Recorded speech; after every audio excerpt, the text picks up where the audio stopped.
What's going on, guys? What's cracking? Today is work on Cat Supra Day again. We gotta take some parts off. We got Sean over here, Sean GSX. Go check him out on Instagram. But we're gonna start taking taillights, the rear bumper. We're gonna start getting this thing ready for paint. We gotta start taking this stuff out. I gotta take the bulbs out of this because we're gonna go 97, 98.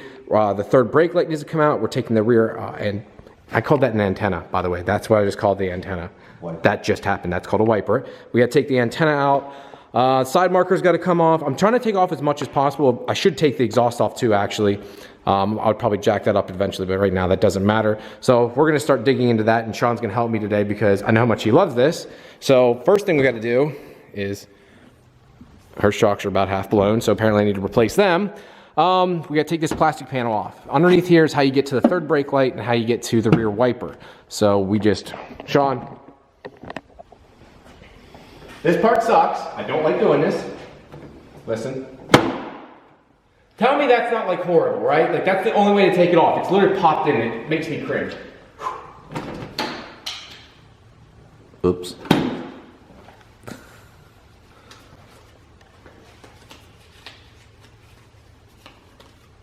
Motorist assistance. Why was... Bro. What? Why is it up? Dude. This car, I'm telling you. Damn.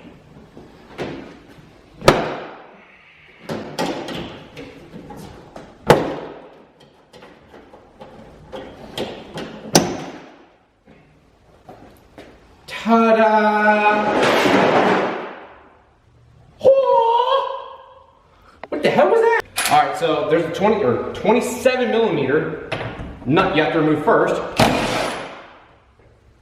That has to come off before it will drop down. Now, that's off. We'll open this back up. So, if you come over here, put this back up. This will stay up. You'll see under here you've got 3 10 millimeter bolts, and this will drop down. You first want to unplug it. So, I have one plug in here, see if this comes down. Come on. This is not working.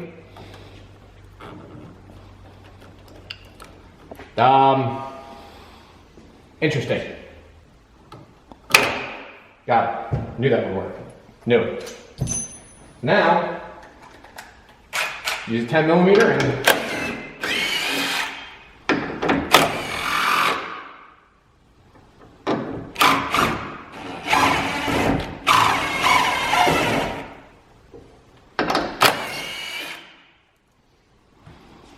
there's like little weird self-centering like little pins in it too, so it stays in there perfectly.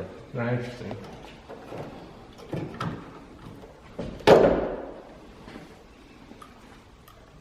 That's that then, that's the motor. Now this wiring and stuff, I guess you could cut, but I'm not going to just because this is the only one I won't be reusing, everything else I will, so I'll probably just tuck this up and I'll just zip tie it like that or something. Now I probably should remove that too.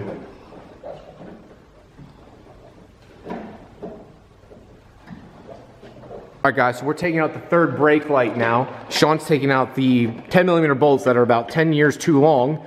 They're seriously super, super long. So the reason they do that is so you can get the 10 millimeter nut on and threaded, but it threads like the whole way up and out here. So it's like, I don't know, probably this long. It's stupid.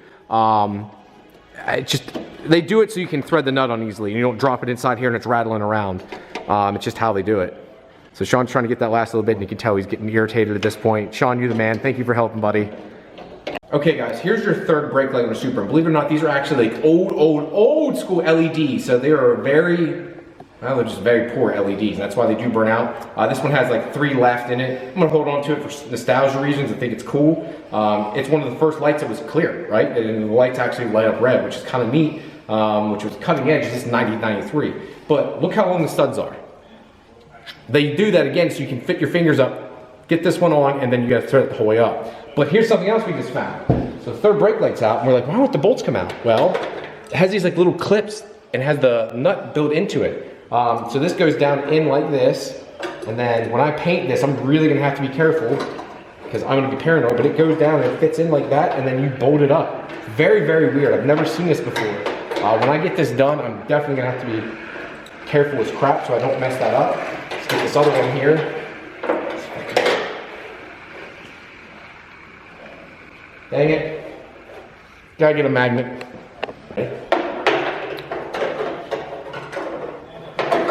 So take that and then pull that out. So there's two of them in there. And now that's the third brake light's out. Very strange setup. I see it now. See, look, it helps like center it almost and then holds it in there tight. So like this is actually pulls it together and keeps it tight. Interesting. That's very cool. So that's why you crank it down. I guess that's why you don't want to crank it too much. You would actually break this plastic. Fun fact, so no power tools with this. We just learned it today. No power tools with the third brake light. Okay guys, next up what we're gonna do is take the taillights out. These are actually in really good condition, but they obviously have to come out. I'm putting 97, 98 taillights in. Well, it would be in the US 97, 98, it would be 97, 2002 in Japan, obviously. They call them S2 taillights. So to take these out, it's quite easy. Two 10mm bolts, one here and here. Obviously repeat that process on the other side, and then it pops out. And then there's bulbs behind it, and then wiring goes in behind the plastic, which I'll be showing you here too, because we have to pull all this out to get the antenna out. So go ahead and take it apart.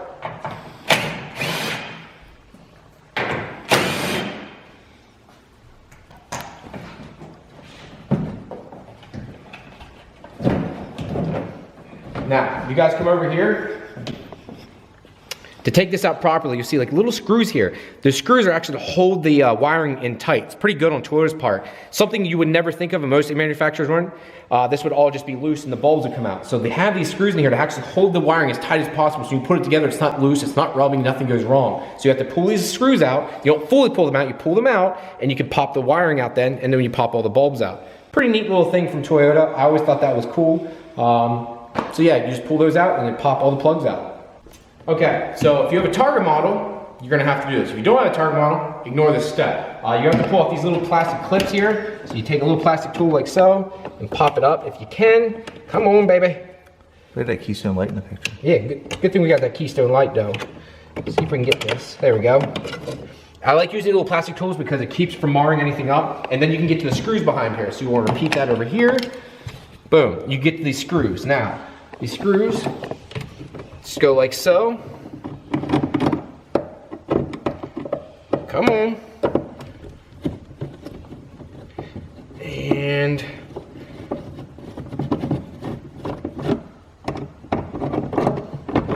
there we go. That's popped off. Now that can slide out. Then we have to repeat it over here. And then we can start taking these plastic clips out too. It's a pretty easy process. I will say this car is, I guess my opinion, it's not that hard to work on. Again, obviously I'm biased because I am a Supra guy. I like working on these cars. But I've worked on other ones and I feel like this is quite easy to get to a lot of things. Dang it. Almost have to file this one down.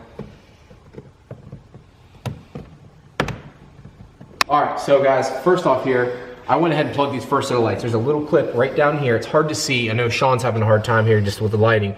This came unplugged from right here. So it just came, plopped out. Then we have one over here too. Let's see if I can get my finger to this one. This one's a little bit harder just because the way the plug is facing. This one's way harder.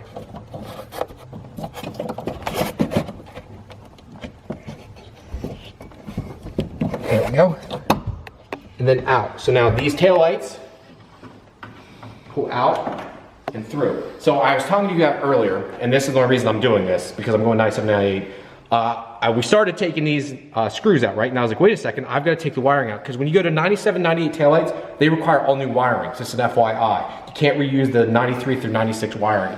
So I'm like, I'm just gonna leave it all in for the next person, because I'm going to sell these, so they have the wire, plug it right in, be done. So I left this all together. So I'm gonna get this other light out, and then we'll start taking the bumper off. Or actually, no, we'll probably attack the antenna next. All right, guys, remember how I said about this car being wrecked? I've got all the plastic off here. Sean, you wanna come this way? It's hard to see here. This is going to be hard to tell, but see how this is black here and you see some spot welds, very shitty spot welds at that. You can see some in here actually too. This car had been wrecked. They had to paint over all this then. You see the seam sealer here they did. It's just a very, I mean, it's just typical. I mean, it looks good from exterior wise. The stuff you can't see is okay at best. So Travis is gonna have to clean all of this up and do it properly. You can tell this is all, like that should be flush on that side. This was all afterthought. You can see inside of here, this is all black too. But what we're going to do is take this antenna out. He's going to weld this hole shut, because you don't use the antennas anymore. It's kind of useless. So going to go ahead and unbolt that. There's a 10mm there, and I'm not sure if there's any more, to be honest. So let's go ahead and try taking that out. Here we go.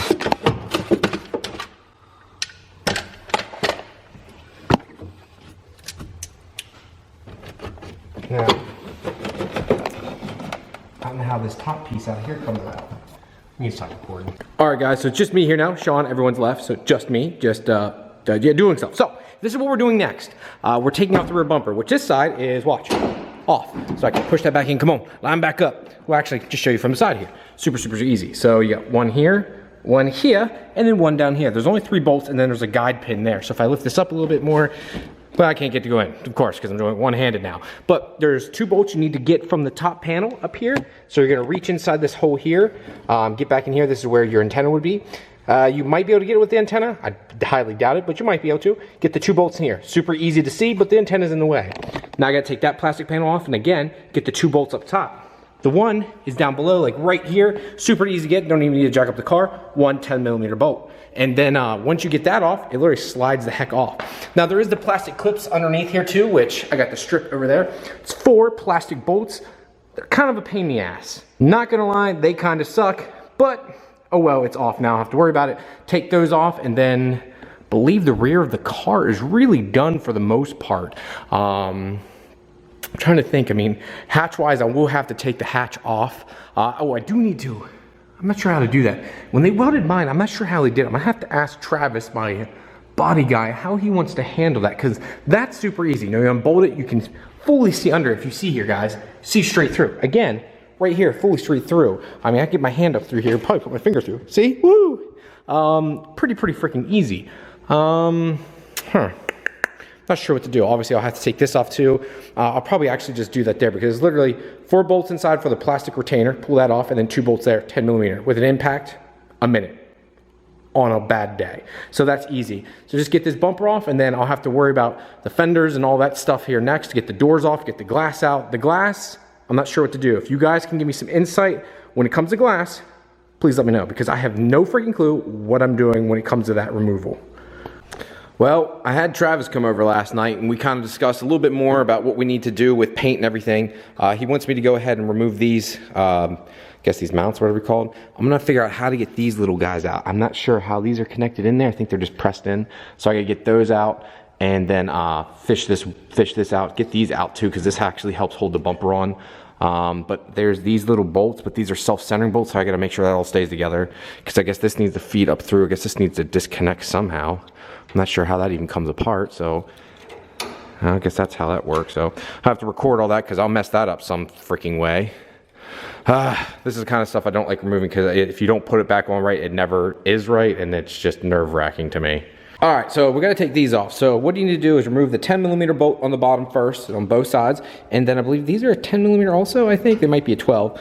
And then this pops down, and then we'll show you how to pop these out then too. Thank you, Frankie, Built to Perfection, if you guys wanna follow his YouTube channel, and his Instagram. Thank you very much, because I was wondering how this comes out. I'm like, that's all in there as one piece, and I can't see back behind it, but when you pull this out and it falls down, you'll be able to see how this slides out. So show you here in a minute.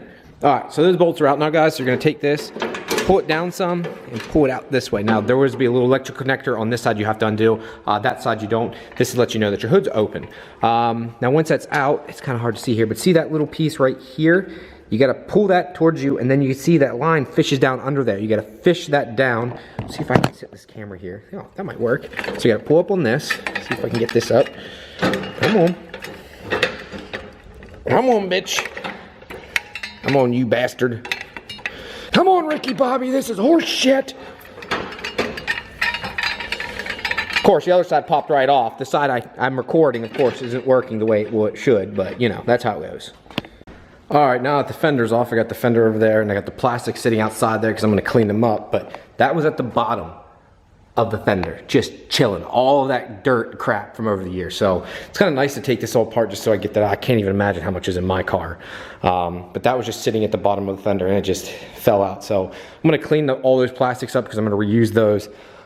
So and this fell off it too. I don't know what this goes to because it just popped off, and it's a metal like piece with a bushing in it. So gotta figure out where that went when it fell down. So I'm not sure what that is, but yeah, there's a ton of crap under here. So I gotta finish this side up, get the plastic off. Gotta do the rear plastic there yet, and then I'll go to the other side. I'm running out of shit to remove, to be honest. My painter didn't want me to remove these hinges just because he's like, I'm afraid they won't line up again. I'm pretty sure these are self-centering bolts, but better to be safe than sorry. I think I'm gonna keep these on too, but I don't think this actually matters because I'm gonna put dress-up bolts here anyhow. Yeah, so we're getting there, boys. It's just taking a lot more time than I would like it to. And I've got this bolt here I'm trying to drill out, which I should have done this while it was still on the fender. So this guy before me must have snapped a bolt off in here when they took the fender off the one time, so I'm trying to drill it out and get this out. So I got one small drill hole in it, and I gotta keep drilling it out, and then I'm gonna have to retap it, I know that. So that's gonna be fun. I'm just super looking forward to that. So yeah, all that's off now. I've got everything out here cleaning. That I'm not gonna clean up because that's gonna be painted completely, so I'm not gonna dick with that. But I scrubbed the parts out here best I can. The only thing that's really bothering me is, well, most of the plastic you can't see, is this plastic here has like this, can you see that picture? It's like shiny almost, like the plastic's like getting like a glitter to it, which I've seen it do it before. I'm not sure if there's a way to fix that because I don't want to buy this panel because for both sides it's going to cost me like $700 and I just don't want to spend that kind of money. I'm kind of tapped out. Same thing with this here. I was trying to save this, but they get overspray in it too, so I'm gonna have to take like acetone or something to that to clean that out as best I can to get it back to black. Again, you really can't see this, but when the car's finished, you want something like this to be black so it's nice and clean and looks fresh again. But this panel's good, that panel's good, so I'm happy with that. What else do we have to do? I haven't done the driver's side yet. That's next up. Just running out of time here today. It is Veterans Day, so I'm trying to enjoy the day and appreciate the fact that I have off today for the fact that some people gave their lives for me. And I get to live in this awesome country because of some awesome, awesome people and some awesome veterans. So, thank you guys. Now, another thing I need to do too, which I'm not looking forward to this, is I have to cut the rear fenders on this thing. So what we're gonna do is I have to cut it like here and I'm gonna swoop it out and come in. I'm probably gonna have a friend do that just because I'm afraid to do it. It could be done wrong and then I'll be like freaked out if I do it wrong, and that's not gonna be a good thing. So I'll probably let him do it this way. I don't have to dick with it. Well, I found out where this went now. That came off that bottom part of the fender, which I just took off the driver's side here. So that's where that goes. So now I know what that does, but it looks like the hooks for it broke off. So I might have to buy whatever these are, a new one. Because it looks like it's a spacer of some sort. So, well, find out where that goes at least.